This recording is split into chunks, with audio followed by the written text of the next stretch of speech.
I'm Coach Stoker. I coached inside linebackers here, and obviously got a group that hadn't played a whole lot, a lot of game experience as well.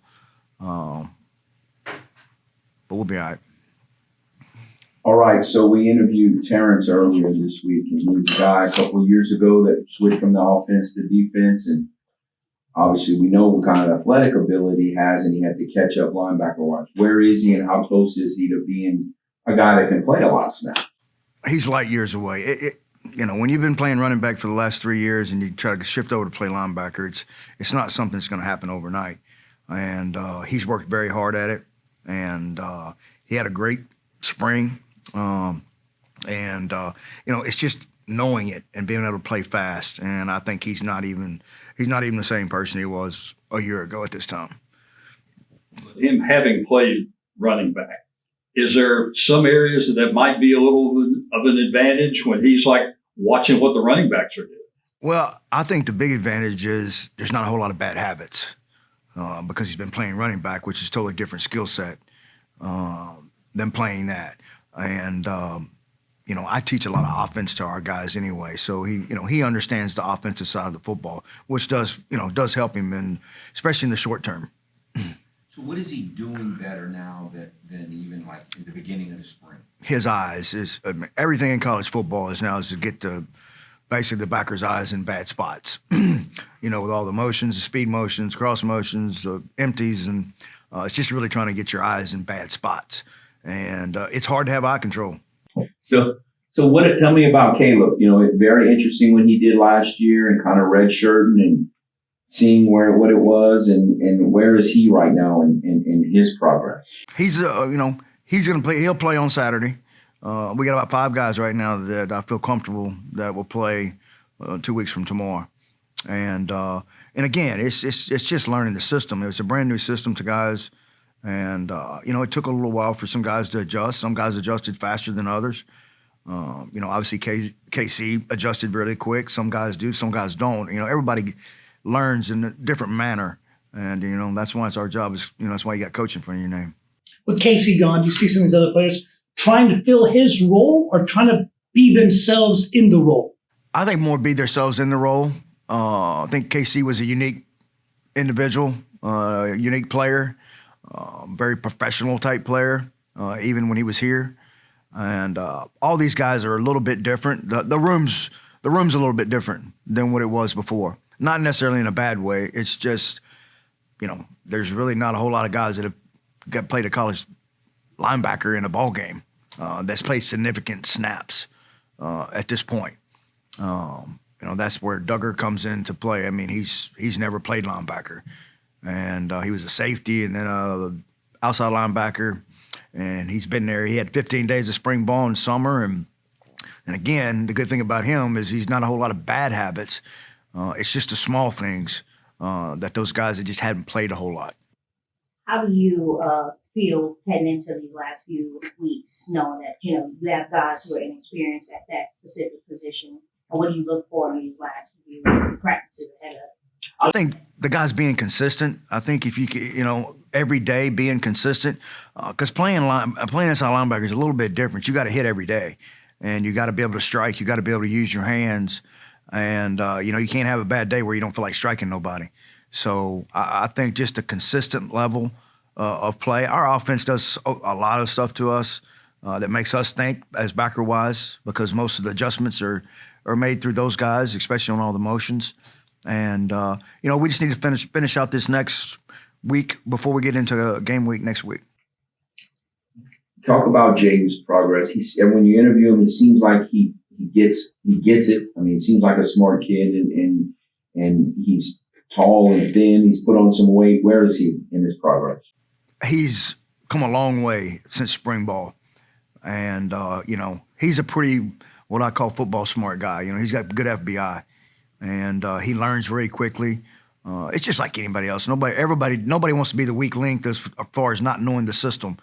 Running and hitting and covering and all that, he's going to be fine. He's whatever big he is, 6'6", 250. The stamina probably worries me a little bit because that's a big guy that's playing a lot of snaps.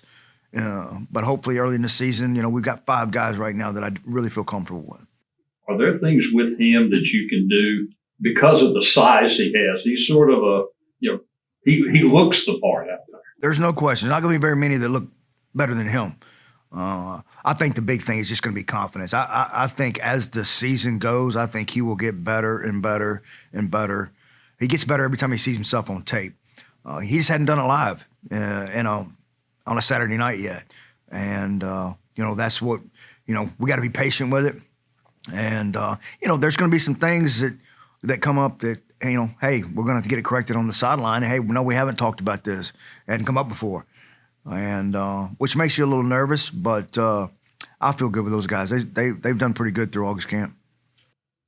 Coach Dennis last week or earlier this week mentioned that Caleb is starting to play better again, Caboti, and he kind of had some flashes last year. Maybe didn't finish like he wanted, maybe didn't shine in the spring as well, but that he's looking better. Tell us about him. He's had a good August camp, and since spring ball, when we play base personnel, which is 3 inside linebackers in the game at the same time, it wasn't like that last year.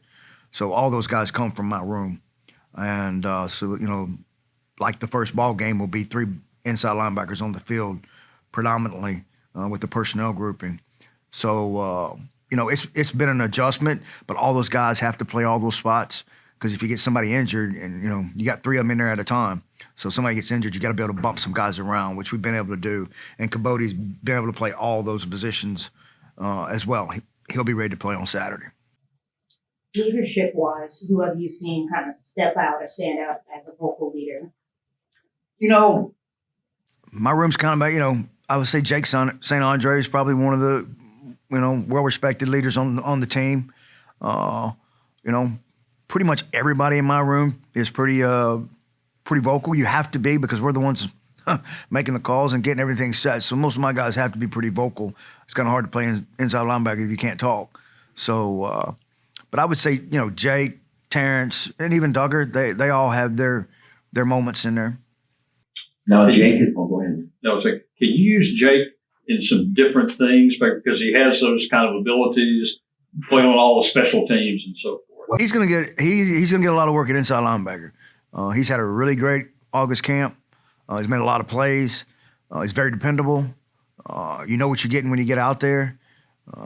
So he's gonna play a lot of snaps.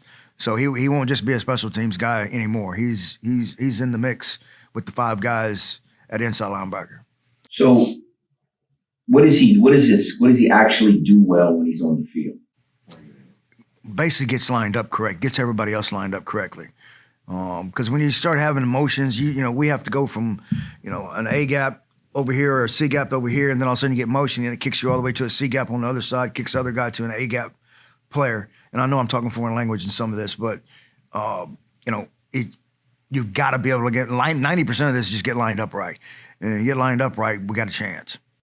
So am I hearing, last year so much was on Casey's shoulders. Am I hearing it's going to be more about strength in numbers than one guy playing a lot of football, a lot of that? That's what I'm hoping on, but you don't really know how the season goes until it kind of goes. But that's the process that we're starting with.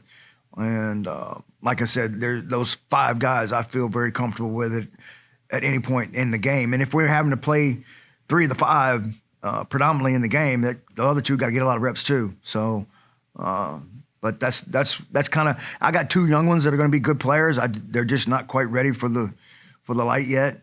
And they're going to be. They're just going to be redshirt freshmen.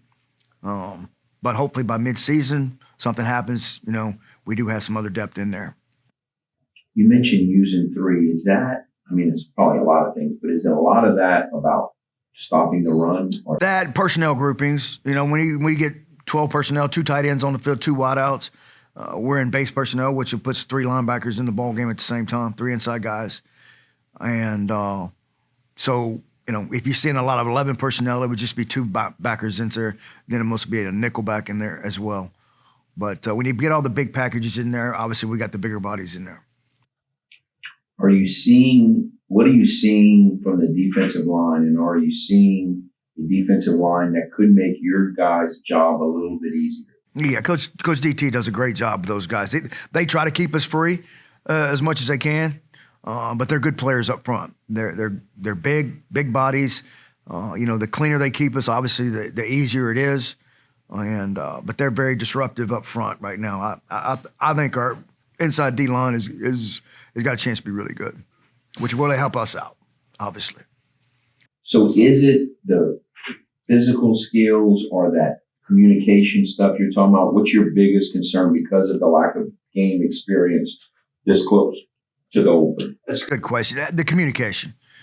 You gotta be spot on with your communication, and you got to be able to stay ahead of all the motions, stay ahead of everything, knowing where your gap's going to change or who I'm covering is going to change or my drop's going to change. It's just a communication piece of it. Because when we make a mistake, it's usually right to the free safety, which that's not good. Do you kind of see yourself making a lot of decisions each week on who's starting based on the week before? Or are you not really worried about it? I'm going to kind of let it play itself out. And I don't want to put so much stock into early on if a guy has not played a whole lot of reps, which none of my guys have, really. And, we're not going to be in a panic mode off of it. I just got to do a good job of coaching them, getting prepared. And once we get the game plan narrowed down, right now we got everything in. So when you have everything in, there's a lot of thinking. And obviously Coach Des does a good job on the offense because there's a lot of movable parts. And so it's good for us to see it from our offense every day. So hopefully when we get in the game, it should just be status quo. Everyone talks about how fast the wide receivers are. Coach Salgado's defense must be one of the fastest defenses out there. Talk about your linebackers and their speed within the defense. Well, they all can run. The big benefit we've got is they all can cover man coverage. They can cover tight ends, they can cover backs, and when you can do that, it does help you as a play caller and as a defense. When you're not worried about getting mismatched, because Duggar's a great cover guy, Terrence a great cover guy, Cabote's a good cover guy. Even in space, I don't have a problem with those guys out there in space over tight ends when they get them out of the box and things like that. So, we can run. I mean, we got the inside backers they all can run. They all got pretty good speed.